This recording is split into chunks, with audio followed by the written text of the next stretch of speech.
ইন্নাল্লাহা ইয়া'মুরু বিল আদলি ওয়াল ইহসান ওয়া ইতা'i যিল কুরবা। আল্লাহ বলেন, এক নাম্বার মানুষের ভিতরে, সমাজের ভিতরে, রাষ্ট্রের ভিতরে ইনসাফ কায়েম করতে হবে। দুই নম্বরে আল্লাহ বলেন ওয়াল ইহসান, দুই নাম্বার ইহসান মানুষের উপর মানুষের করতে হবে। ইহসান কিভাবে করব আমরা? জনাবে মুহাম্মদুর রাসূলুল্লাহ সাল্লাল্লাহু আলাইহি ওয়াসাল্লাম, নবী আলাইহিস সালাতু ওয়াস সালামের একজন আশিক রাসূল ছিলেন।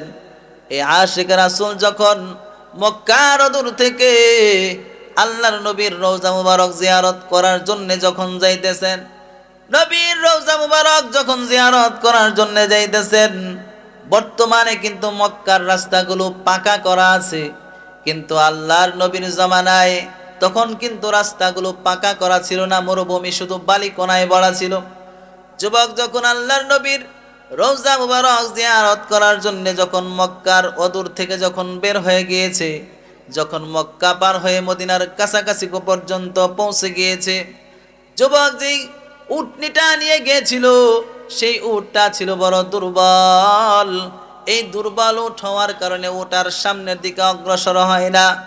যুবক এবার মনে মনে চিন্তা করে, আশিক রাসূল মনে মনে চিন্তা করে, এখন যদি আমি সামনে যদি একটা বাগান পাইতাম, খেজুরের বাগান পাইতাম, তাহলে সেই বাগানের ভিতরে আমি সহ আমার উট সহ একটু রেস্ট করতাম, একটু বিশ্রাম করতাম। সামনে আগাইতে আগাইতে গিয়া দেখে বিশাল বড় একটা খেজুরের বাগান দেখা যায়। দেখেন ভাই, ইহসান কিভাবে করতে হয় এই ঘটনা থেকে বুঝতে পারবেন। এই যুবক যখন খেজুরের বাগানের ভিতরে যায়, ক্লান্তিময় সময় যখন পার হয়, শরীরটাও যখন ক্লান্ত হয়ে যায়, তখন ঘুম একটু বেশি আসে কি আসে না? কথা বলেন, সারাদিন বেশি কাজকর্ম করলে রাত্রিবেলায় ঘুম বেশি হয় কি হয় না? এই যুবক যখন রাস্তা দিয়ে যখন পাড়ি দিয়ে যখন যাচ্ছিলেন, এই খেজুরের বাগানের ভিতরে ঢোকার সাথে সাথে যুবকের চোখের ভিতরে ঘুম চলে আসছে। আর যুবকের উটটা বিশাল পিপাসার্ত হওয়ার কারণে সে চারদিকে ছুটাছুটি করতেছে, কোথায় একটু পানি পাওয়া যায়। যাইতে যাইতে উটটা গিয়া দেখে এই যে খেজুরের বাগান দেখা যায়, এই বাগানের এক কোণা একটু কয়েকটা গর্তের ভিতরে, কূপের ভিতরে পানি দেখা যায়। তখন উটটা ওই গর্তের ভিতরে গিয়া, ওই যে কূপ আছে, কূপের কাছে গিয়া যখন পানিগুলো নিতেছে, উটের কিন্তু একটা বিশেষ বৈশিষ্ট্য আছে, বিশেষ একটা গুণ আছে। উট কিন্তু নিজের থলের ভিতরে আলাদাভাবে পানি সংগ্রহ করতে পারে। জানেন আপনারা উট কি করতে পারে? আলাদাভাবে তার যে থলে আছে, থলের ভিতরে পানি সংগ্রহ করতে পারে। এই জন্যে লম্বা সফর করলে যখন পানির তার প্রয়োজন হয়, সেখান থেকে সে আপনি নিজে নিজেই পান করে নেয়। ওর যখন সেই কূপের কাছে গিয়া কূপের মাঝখান থেকে যখন নিজের থলের ভিতরে যখন পানি ভরা শুরু করে দেয়, সেই বাগানের মালিক ছিল বৃদ্ধ একজন লোক। বৃদ্ধ বাবা এসে দেখে তার যে কূপ আছে, কূপের সমস্ত পানিগুলো কার উট জানি সব কিছু নিয়ে গেছে। বৃদ্ধ বাবা এবার রাগান্বিত হয়ে গিয়েছেন। মরুর প্রান্তরে কোনো পানি পাওয়া যায় না, আর এই পানিকে আমি উটের মাধ্যমে বহু দূর থেকে সংগ্রহ করেছি, সংরক্ষিত করে রেখে দিয়েছি। এখন কার উট আইসা আমার সেই সংরক্ষিত পানিগুলোকে খেয়ে ফেলতেছে। এই জন্যে ওই বৃদ্ধ লোকটা উটের লাগাম ধরে যতই পিছনের দিকে টানে, উট কিন্তু শক্তিশালী হওয়ার কারণে ওই কূপ থেকে তার মুখ আর সরায় না, তার মুখকে সরায় না। না সরাইতে হইলে এবার বৃদ্ধ বাবাটা একটা পাথর নিয়ে যখন উটের দিকে নিক্ষেপ করেছে, নিক্ষেপ করার সাথে সাথে উটের মাথার ভিতরে লেগে উটটা রক্তাক্ত অবস্থায় জমিনের ভিতরে শুয়ে শুয়ে ইন্তেকাল করেছে। এবার বৃদ্ধ বাবা চিন্তা করলেন, সামান্য একটু পানির জন্য আমি উটটাকে মেরে ফেললাম। এই জন্যে বৃদ্ধ মানুষটা দাঁড়ায় দাঁড়ায় অনেক আফসোস করতেছে। যুবক যখন ওই খেজুরের পাতা দিয়ে যখন সূর্যের আলোটা যখন যুবকের চোখের ভিতর লাগলো, সূর্য তখন লাগার সাথে সাথেই যুবকটা লাফ দিয়া উঠলো। ওইটা দেখে তার উট তার কাছে নাই। যাইতে যাইতে গিয়া দেখে ওই যে কূপের প্রান্তরে আমার উটকে দেখা যায়। কিন্তু উটটা তো আর জীবিত নয়, উটটা মৃত অবস্থায়, জীর্ণ শীর্ণ অবস্থায়, রক্তাক্ত অবস্থায় জমিনের ভিতরে পড়ে রয়েছে। বৃদ্ধকে ডেকে বললে, বাবা যান, কে আমার উটটাকে মেরেছে? আমার উটটাকে কে হত্যা করেছে, কে রক্তাক্ত করেছে? বৃদ্ধ এবার ডেকে বলে, যুবক, তোমার উটটাকে আর কেউ মারে নাই। আমি অনেক কষ্ট করে এই পানিগুলোকে সংগ্রহ করে রেখেছিলাম, কিন্তু তোমার উটটা পানিগুলো নেওয়ার কারণে আমার সহ্য হয় নাই। আমি লাগাম ধরে টানছি, কিন্তু তোমার উটটা এদিকে অগ্রসর হয় নাই। এই জন্য আমি পাথর নিক্ষেপ করেছি, আর পাথর নিক্ষেপ করার কারণে তোমার উটের মাথার ভিতরে লেগে তোমার উটটা মারা গিয়েছে।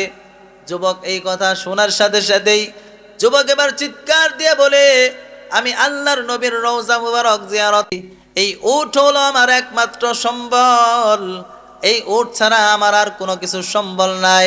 এখন তুমি আমার উটকে মারছো কেন? এখন বলেন, ওই অবস্থায় আমাদের পরিস্থিতি কেমন হইতো? আমরা কি বৃদ্ধ বাবাকে আদর করতাম নাকি কয়েকটা দিয়া নিতাম আগে? কথা বলেন, একটু আওয়াজ দিয়ে বলেন। যুবক এবার ওই বৃদ্ধ বাবাকে ইচ্ছা মতো যখন পিটানি যখন দিয়া দিল, বৃদ্ধ বাবা বেশি বয়স্ক মানুষ হওয়ার কারণে সে নিজেও লুটাইয়া মাটির ভিতরে পড়ে ইন্তেকাল করে ফেলেছে। যুবক এবার চিন্তা করে, আমি আমার একটা উট যেহেতু সে মেরে ফেলেছে, এই জন্যে উটের বদলায় যদি আমি উট দাবি করতাম তাহলেই তো যথেষ্ট হইতো। কিন্তু আমি এই উটের বদলায় উট দাবি না করে বরং একজন মানুষকে আমি মেরে ফেললাম, এটা তো জঘন্য ধরনের অপরাধ। মনে হয় আমার মতো অপরাধী যদি আল্লাহর নবীর কাছে গিয়া যদি সালাম পৌঁছাই, আমার তো মনে হয় আমার মতো গুনাহগারের সালাম আল্লাহর নবী গ্রহণ করবে না। সুবহানাল্লাহ। এখন বলেন, মানুষ যদি কাউকে মার্ডার করে তাহলে কি ওই জায়গায় দাঁড়ায় থাকি নাকি দৌড়ায় আগে পালায়?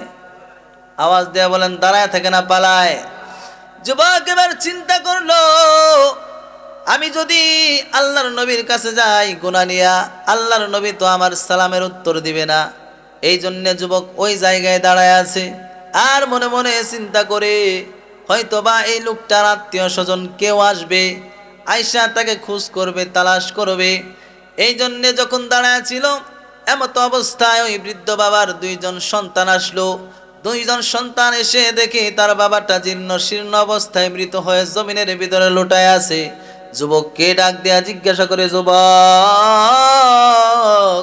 কে আমার বাবাকে হত্যা করেছে? যুবক এবার ডেকে বলে, তোমার বাবাকে কে হত্যা করেছে সেই কথা শোনার আগে তোমাদের কাছে আমার একটা রিকোয়েস্ট হইল, আমি যেরকম ভাবে অন্যায় করেছি, তোমার বাবাকে মেরে আমি যেরকম ভাবে অন্যায় করেছি, তোমরাও আমাকে মেরে তোমরাও নিজেদের হাতকে কলঙ্কিত কইরো না। সুতরাং আল্লাহর বিচার ব্যবস্থা আছে, আল্লাহর আইন আছে, আল্লাহর কোরআনের বিধান আছে। চলো যাই। আল্লাহর পয়গম্বরের সাহাবী হযরতে ওমর ফারুক রাদিয়াল্লাহু তাআলা আনহু তদানীন্তন সময়ে খলিফা ছিলেন। হযরতে ওমর ফারুক রাদিয়াল্লাহু তাআলা আনহুর দরবারে গেলেন।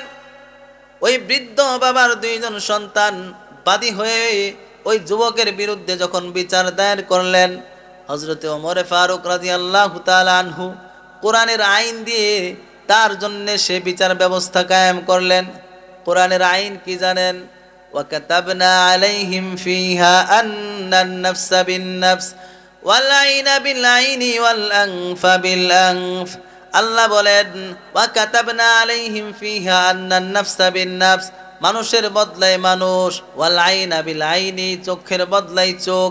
কেউ যদি কারো চক্ষু নষ্ট করে এর বদলায় আরেকজনের চোখ নষ্ট করে দিতে হবে। কেউ যদি মানুষ হত্যা করে তার বদলায় মানুষ হত্যা করতে হবে। এই জন্যে উমর ফারুক রাদিয়াল্লাহু তাআলা আনহু বিচার কায়েম করলেন, বিচার কার্যকর করলেন। বিচার কার্যকরের ফলাফল হইল, তুমি যেহেতু তার বাবাকে হত্যা করেছ, এই জন্যে তোমাকেও জনসম্মুখে তোমাকেও মৃত্যুদণ্ড দেওয়া হবে। কি করছে? বৃদ্ধকে মারার কারণে আন্নান নাফসা বিন নাফস, মানুষ মারার কারণে বদলায় মানুষের মৃত্যুই দিতে হবে, এটা হলো কোরআনের আইন। অথচ আমাদের সমাজের ভিতরে কত মানুষকে অন্যায়ভাবে হত্যা করা হয়, এই মানুষগুলোর বিচার কিন্তু সুষ্ঠু বিচার আদৌ কিন্তু দেশের জনগণ পায় না। কথা বলেন ঠিক কিনা? আজকে যদি গোটা একটা দেশের ভিতরে একজন মানুষকে অন্যায়ভাবে হত্যা করার কারণে তার বিরুদ্ধে যদি হত্যাকারীকেও যদি হত্যা করা হইতো, আমার মনে হয় বাংলাদেশে আর কোনো সময় অন্যায়ভাবে কাউকে হত্যা করা হইতো না। কথা বলেন ঠিক কিনা?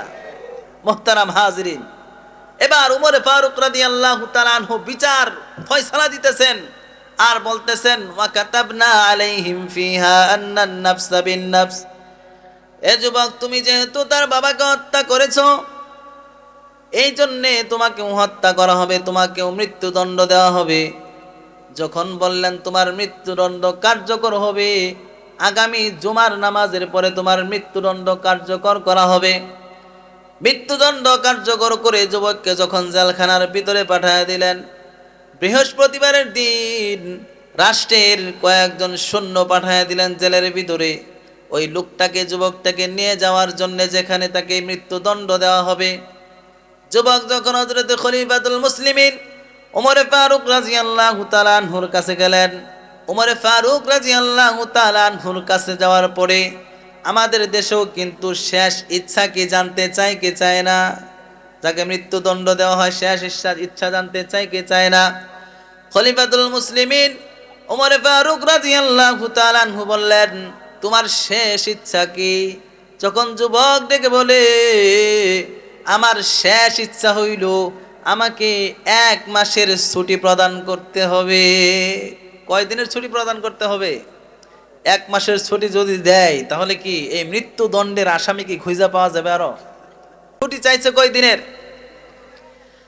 যুবক আমিরুল মুমিনিন খলিফাতুল মুসলিমিন ওমর ফারুক রাদিয়াল্লাহু তাআলা আনহুকে বললেন, আমাকে আমার শেষ ইচ্ছা হইল আমাকে 1 মাসের ছুটি দিতে হবে। কারণটা কি 1 মাসের ছুটি তুমি কি জন্য চাও?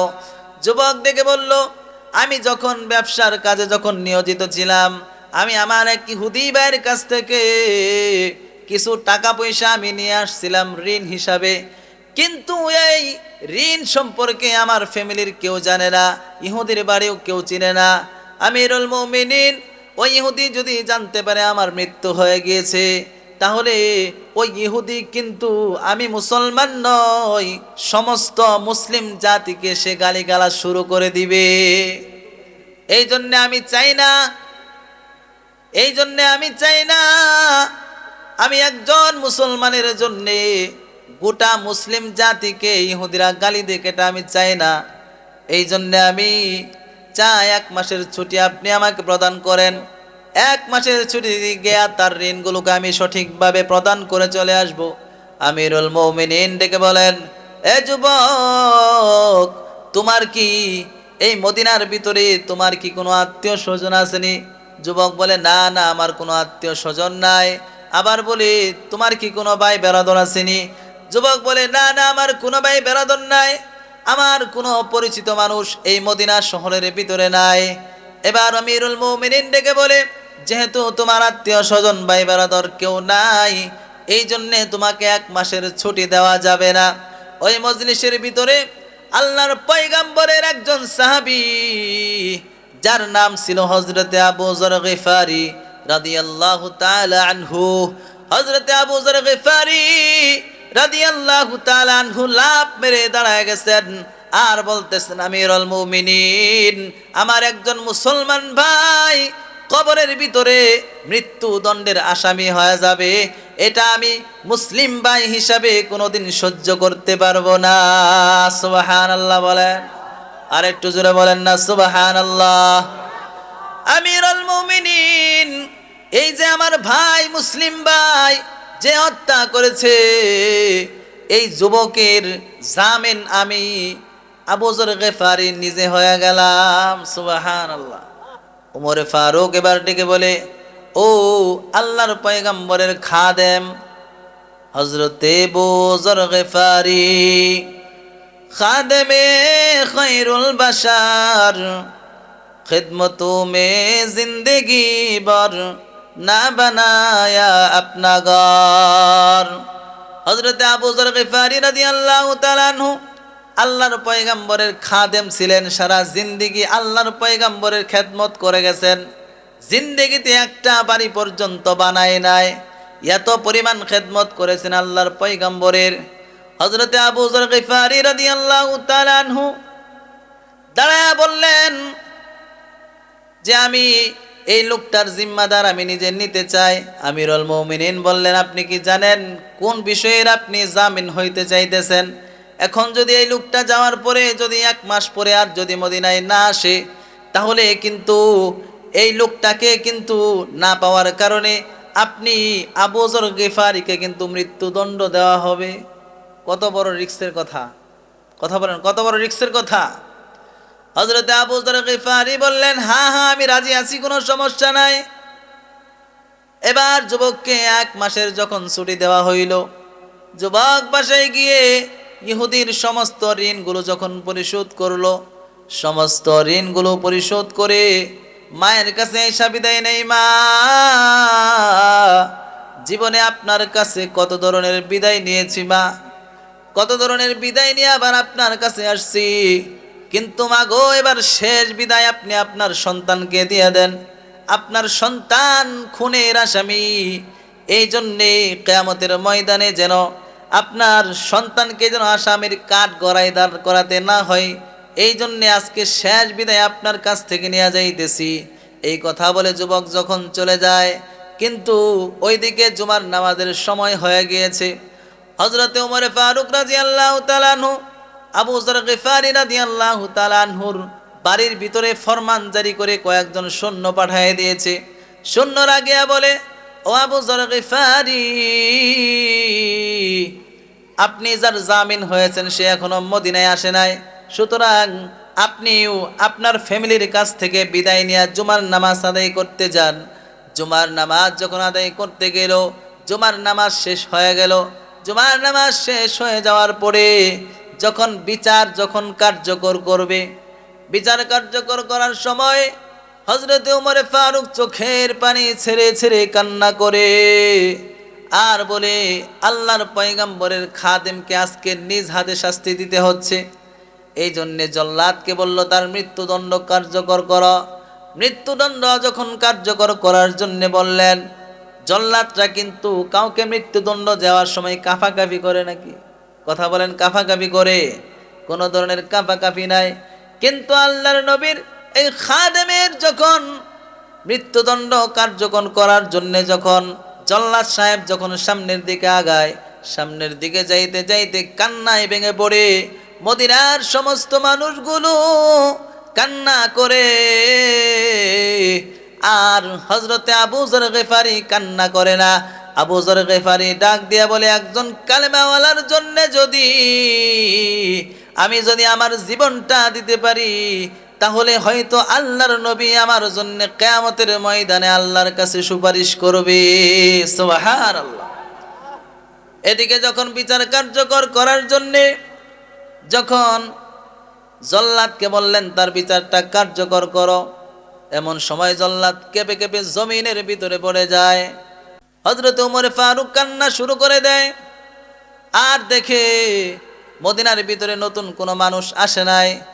জল্লাদ যখন বিচার কার্যকর করবে, পিছন থেকে একজন ডেকে বলে, আমিরুল মুমিনিন, ওই যে দেখেন মদিনার মরুর প্রান্তগুলো উড়ায়া উড়ায়া, ঘোড়া দিয়ে ধুলাবালি উড়ায়া উড়ায়া কে যেন মদিনার ভিতরে প্রবেশ করতেছে। আমার তো মনে হয় ওই যুবক আবার আপনার কাছে আসতেছে। আমিরুল মুমিনিন বলে, একটু অপেক্ষা করো।